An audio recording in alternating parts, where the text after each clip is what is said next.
네, 제가 이제 오늘 마지막 질문 될 것 같아요. 장시간 동안 솔직하고 진지하게 답변해 주셔서 감사하게 생각합니다. 감사합니다. 혹시 정홍원 테마주라고 들어보셨어요? 보세요. 우리 총리 후보님이 로고스 법무법인 소속이셨잖아요. 그 로고스 법무법인이 좋은 일을 많이 하셨더라고요.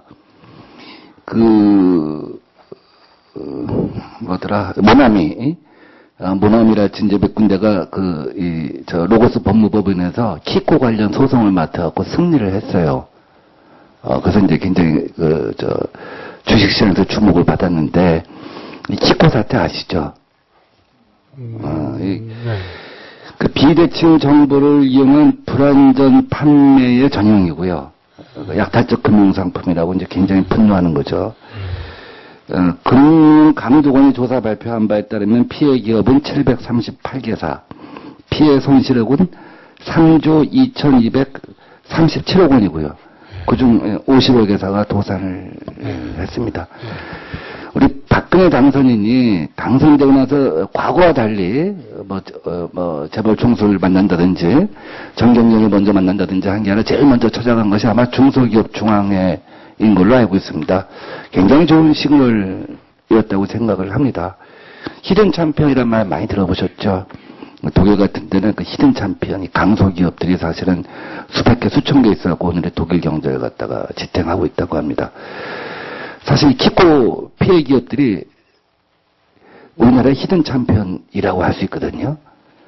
근데 이 키코 소송은 이제 장시간의 키코 소송, 키코 피해와 함께 또 장시간의 키코 소송으로 굉장히 어려움을 많이 겪고 있어요. 정말 히든 챔피언이 완전히 잊혀져가고 있는 것이죠. 지난 대선 때 민주당 대통령 후보의 선대 본부 고문이신 정세균 고문은 이제 키코 비대위를 갖다 방문하셔갖고 이렇게 일일이 소송을 갖다 갈 수 없지 않느냐. 왜냐하면 지금 다른 진행도 저기 기업도 살리고 하루하루 경영도 해야 되는데 그래서 지금 최근 몇 개 소송에서 한 70%까지 손실을 보상하라는 긍정적인 판결이 나왔으니 금융기관하고 키코 관련 업체들하고 정부하고 이렇게 좀 대타협을 하는 방안으로 좀 노력하겠다 하는 말씀을 하셨고요. 또 아까 진영 정책위 의장도 키코 공대 임시 총회장을 방문하셔갖고 새 정부 출범 후에 실태조사를 통해서 해결 방안을 추진하겠다고 약속하셨습니다. 아마 이 키코 사태를 잘 모르신 것 같으니까 양당에서 다 공약했고 또 히든 챔피언을 살린다는 의미에서 좀 노력해 주시기 바랍니다. 알겠습니다. 콜린 파월 국무장관이 미국에 오늘의 나를 잊게 한 것은 어퍼머티브 액션입니다. 아까 제가 사회적 약자 소수자 우대 법안이죠. 그것이 이제 아까 제가 케네디 대통령이 얘기했지만 케네디가 만든 법안입니다. 오늘의 KBS에서 정윤주 사장이 지역 할당 채용제하고 블라인드제. 그러니까 블라인드는 이제 이력서에 학교 이름을 갖다가 기재하지 않는 거죠. 그렇게 해갖고 그 전까지는 정윤주 사장 취임 전까지는 서울대, 고대, 연대 출신자가 80%를 합격했습니다. 근데 지금은 블라인드하고 지역 할당제 해서 채용하니까 29%밖에 안 돼요. 그러니까 KBS의 구성원이 무지개처럼 다양해지고 전국적이고 굉장히 폼해버진 거죠. 박근혜 당선인 공약 중에 또 있습니다. 지역 할당 채용이라고 한 거. 지금 이번 새 정부 인선에서 보면 17명의 국무위원 중에 여성이 둘이고 지역 출신이 둘이고 그래서 어떻게 보면 여성이 없다, 지역이 없다, 지방 균형이 없다, 세 가지가 없다는 지적을 많이 받거든요. 호남홀대를 포함하여. 그래서 그런 문제에 대해서 많이 좀 고민을 해주시기 바랍니다. 한 가지 더 얘기할 게 있었는데 마무리 할까요? 박근혜 당선인이 꿈과 끼가 있는 행복교육을 공약했습니다. 한 6,000년 전에요. 직업의 종류가 대충 몇 개인지 상상해 보실 수 있겠습니까? 한 500개, 600개였어요. 왕, 여러 신하, 어부, 농부 있었겠죠. 250년 전에 산업혁명 때요.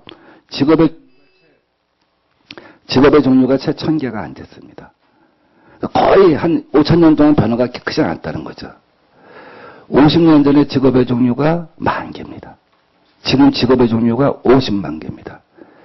이런 속도로 세상이 팽창해서 발전한다고 하면 오늘 학교에서 배운 지식은 내일은 낡은 것이 되고, 그렇잖아요. 우리가 옛날에 컴퓨터 도스 프로그램 배웠는데 자바로 바뀌고 그러잖아요. 그리고 오늘은 진리라고 생각했던 것이 내일이 진리가 아닌 세상에 살게 돼요.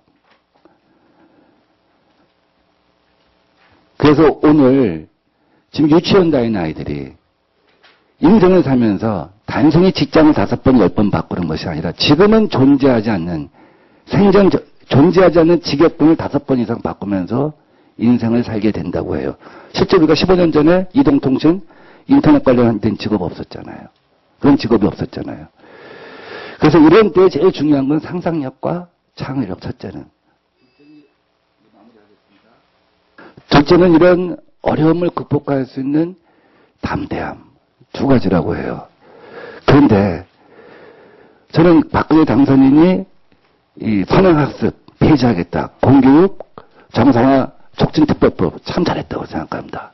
이거 꼭 기억하시고요. 이행해 주시고요. 일제고사 있잖아요. 초등학교, 중학교, 고등학교 전국적으로 실시하는 거 권능까지 하고, 아까 말씀드린 그런 박근혜 당선인의 기본 철학하고 다른 거예요. 상상력과 창의력을 키우는 교육하고는 다른 거예요.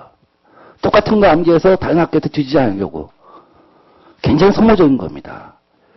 표본실시를 하든지 이런 방향으로 전환을 갖다가 해줬으면 합니다. 다시 한번 오늘 장시간 동안 솔직하고 진지하게 답변해 주셔서 감사합니다. 고생하셨습니다. 네, 감사합니다. 네, 민방기 의원님 수고하셨습니다.